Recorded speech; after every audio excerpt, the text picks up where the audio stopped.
Are your team members satisfied and engaged? There's a difference, and it matters.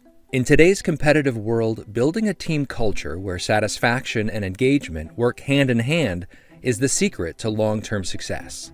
At our training session, we'll show you how to create that culture.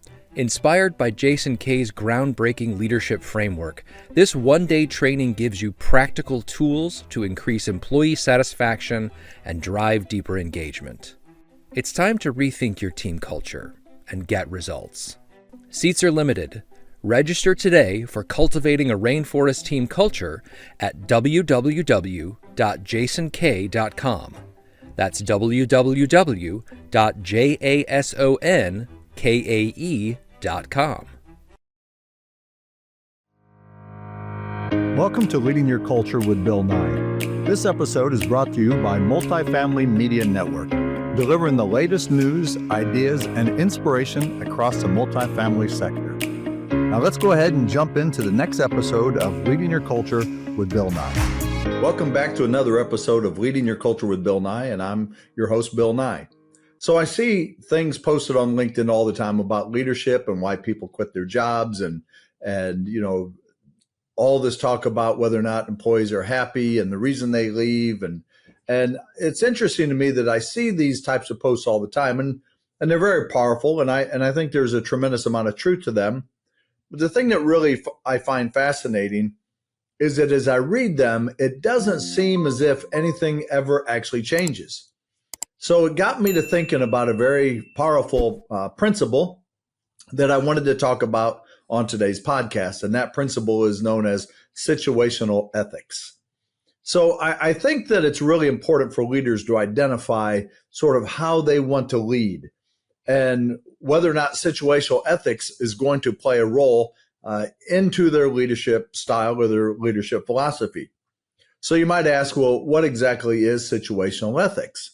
So one of the principles of situational ethics is that the outcome justifies the means. Let me give you an example, and it's something for you to ponder as you watch this. Imagine a young mother who is broke, she's poor, she has no money, and she has a baby, and she needs baby food and diapers, but she doesn't have any money to buy baby food or diapers. So she makes a decision to go into a grocery store, and she's going to shoplift. She's going to steal baby food and diapers to care for her baby. So this is where the conversation now goes into, the end justifies the means. Why did she do what she did? Well, she loves her baby. She wants to care for her baby. She's trying to be a good mother. And so this is where you have to have that conversation or that debate of whether or not the end does actually justify the means. One of the most tragic examples of this in the history of the world was the decision to drop the atomic bombs during the Second World War on Japan. Of course, we dropped two bombs on the cities of Hiroshima and Nagasaki. And about 152,000 people were killed as a result of those two bombs.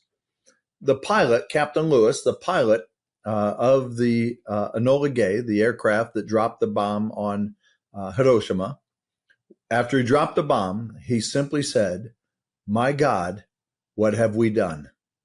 Now, what's interesting about this is that after this happened, the United States government formed a committee to discuss the morality of using such weapons of war.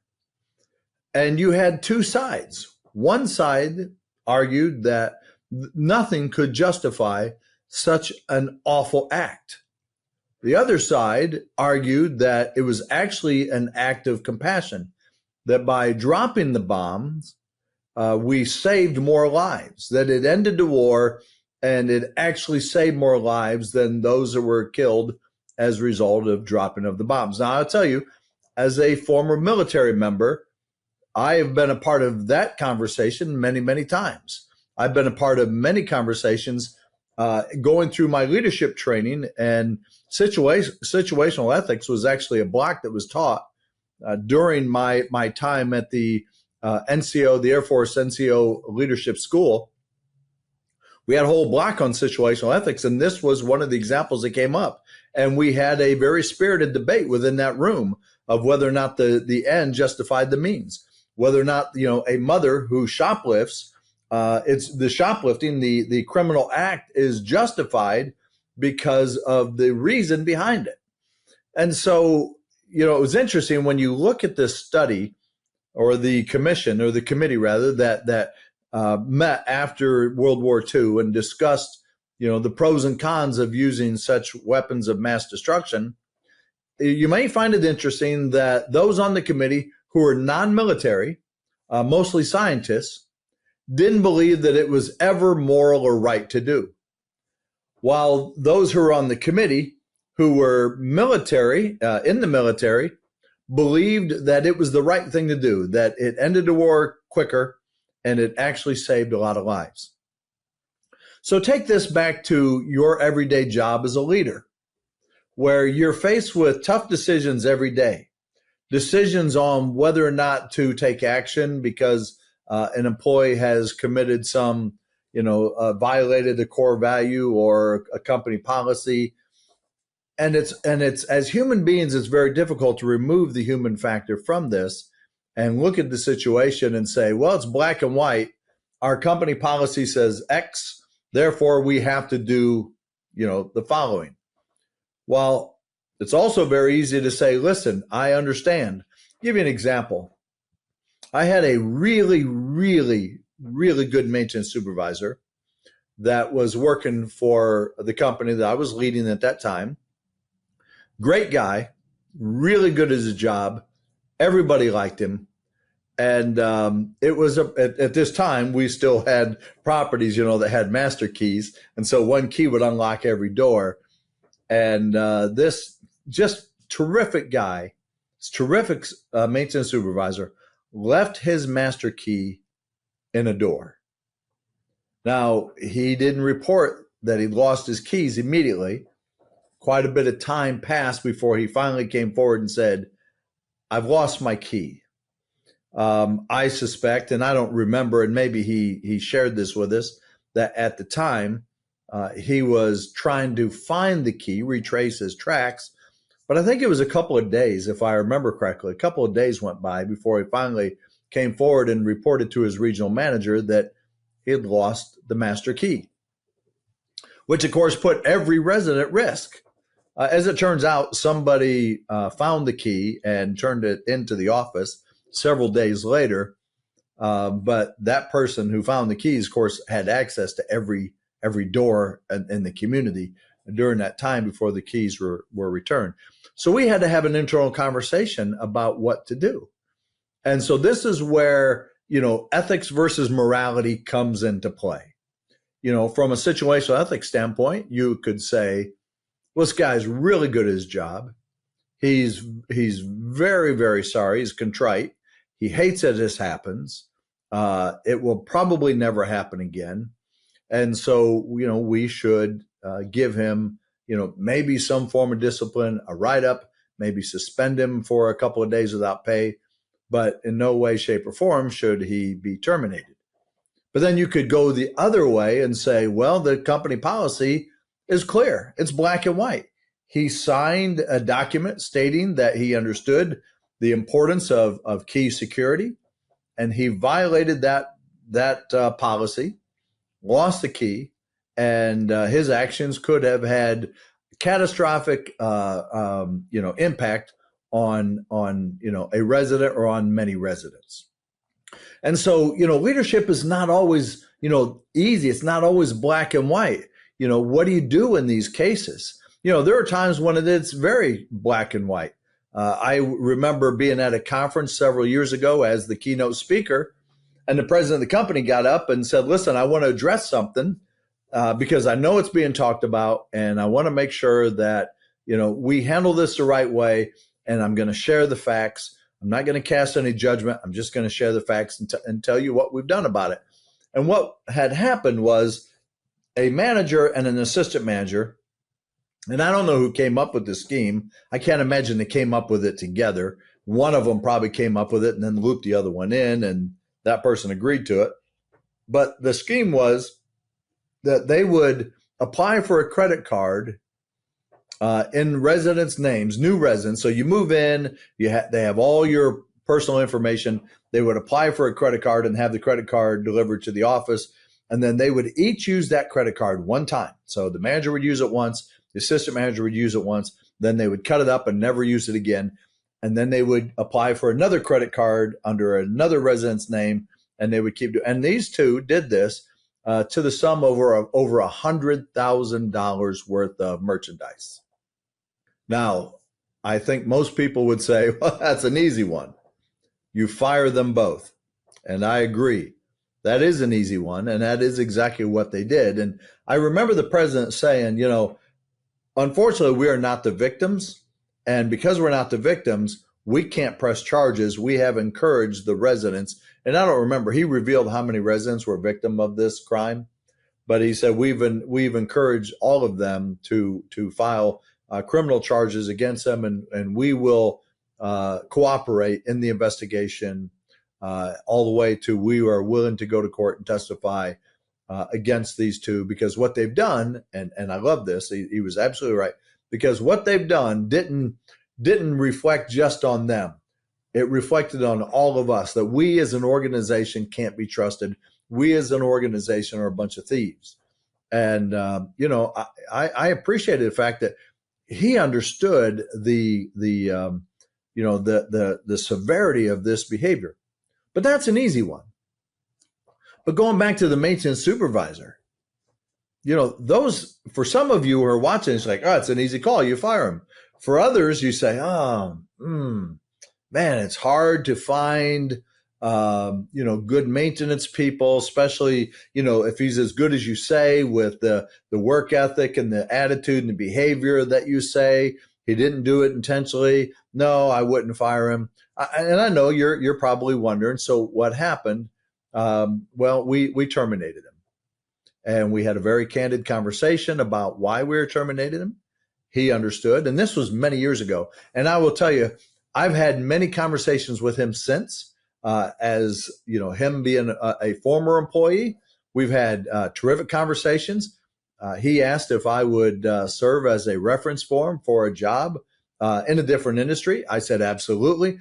And I did, and he got the job, not because of my recommendation, but he's just a really quality guy and a really likable guy.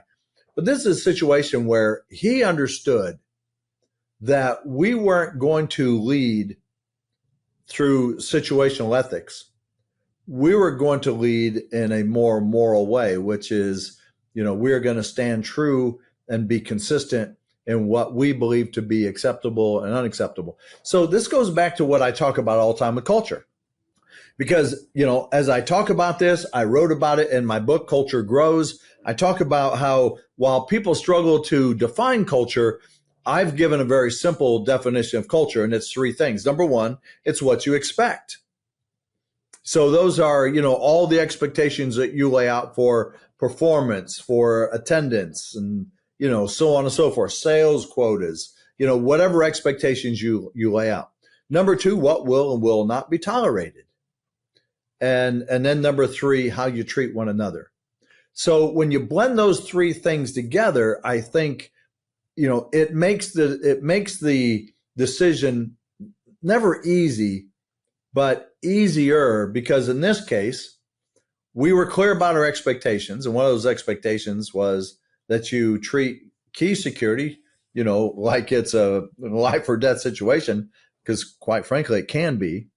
And then, what will and will not be tolerated? Well, we had no tolerance for losing the key. And then, the fact that several days passed before he finally came forward.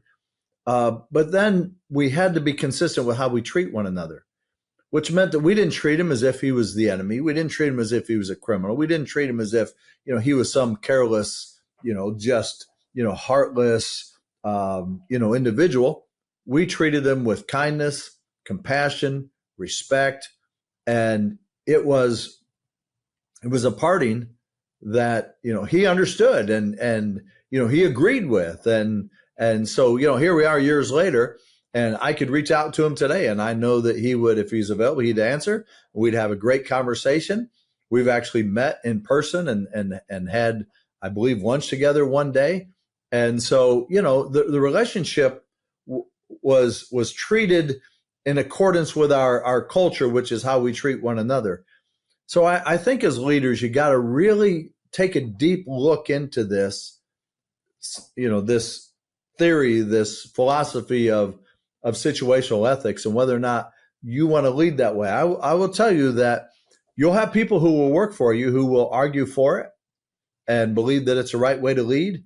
And you'll have people who will work for you who will argue against it and tell you that it's not the right way to lead. I've had this conversation about if a mother goes into a store and she steals diapers and baby food because she's out of money and she's trying to feed her hungry child and keep her child in clean diapers, dry diapers. I've had this conversation with people, and I've had people argue both ways. I've had people say, no, it's not wrong. It's morally, she's doing what she should be doing.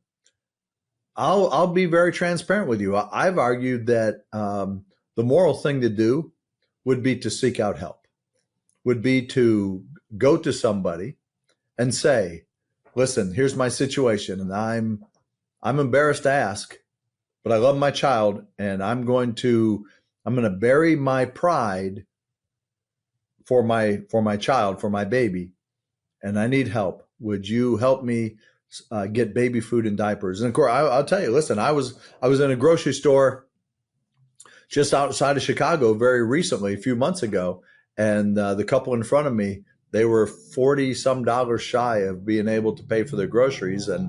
And so, the conversation started about, well, let's put this back, let's put this back, let's put this back. And I stopped the situation, and I said to the cashier, here's my card. I'll pay for it. And they thanked me. They got the groceries. And then, that's a true story. And then after they left, the cashier said, oh, I wish you wouldn't have done that. And I said, why? And she said, because they come in here all the time, and this is what they do. And they know that people will pay for the groceries. If they don't, they put it back. But more times often than not, they do exactly what you did. And you know what I said? I said, that's okay. I don't feel any different about paying for their groceries than I did before I had that information. It didn't matter to me. So my point is that there are people out there who, would be willing to help. But listen, I'm not the judge here. It's not my position to say who's right or who's wrong. What I am saying is, as a leader, I think this is something worth considering and really looking into and deciding as a leader, how am I going to lead? Listen, I want to encourage you to really dig into the topic of situational ethics. As I said, it was a very big topic, when I was in the military, and it was taught in the leadership school that I graduated from back in 1987. And I remember we had a conversation about, one of the things that they promoted was, let's say a captain comes to you and asks you to do something, and you say, yes, sir, yes, ma'am, and commit to doing it. And then a colonel comes to you and says, I need you to do something, and it's going to prevent you from doing what you committed to do for the captain. Situational ethics is you only look at the situation and not the whole story. And in that situation, a colonel has asked you to do something who outranks the captain. Therefore, you push aside what you committed to do for the captain and do what you've been asked to do for the colonel. And I remember as we were going through that conversation, I thought, this is nuts. It's not how I think, and it's not how I lead, but that doesn't make me right. There are many out there who are going to watch this, and I have millions of viewers, and there are many out there who are going to watch this, and there's going to be thousands of people say, no, I agree with that. And I'm not saying you're wrong, but I think these are important conversations to have as leaders. And I think what's really dangerous is just not committing one way or the other, just being wishy-washy, being always trying to play in the middle. Very ineffective as a leader. I hope that this has spurred some thought on your part. I always appreciate your support, your patronage, and your viewership to my podcast, Leading Your Culture with Bill Nye. I hope you enjoyed these conversations. I hope that there's been some thought-provoking things laid out for you today. So until next time, we'll see you again in another episode soon. Take care. Thanks for tuning in to Leading Your Culture with Bill Nye. If you enjoyed today's episode, don't forget to subscribe, like, leave a review, and share it with your network. And remember, this podcast is proudly brought to you by Multifamily Media Network, your trusted source for stories, trends, and insights in multifamily living. I appreciate you checking out my episode. I'm Bill Nye, and this was Leading Your Culture with Bill Nye.